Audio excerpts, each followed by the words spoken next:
Sesaat lagi Anda akan menyaksikan Kompas Update. Didukung oleh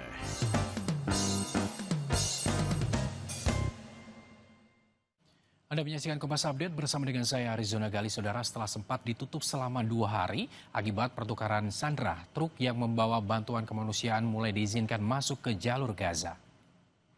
Truk yang membawa bantuan makanan, bahan bakar, dan pasokan medis ini menuju area inspeksi Israel di perlintasan Karim Salom sebelum diizinkan masuk ke jalur Gaza. Truk-truk ini bisa kembali masuk ke Gaza setelah sebelumnya bantuan kemanusiaan ke Gaza dihentikan selama 2 hari karena adanya pertukaran sandera.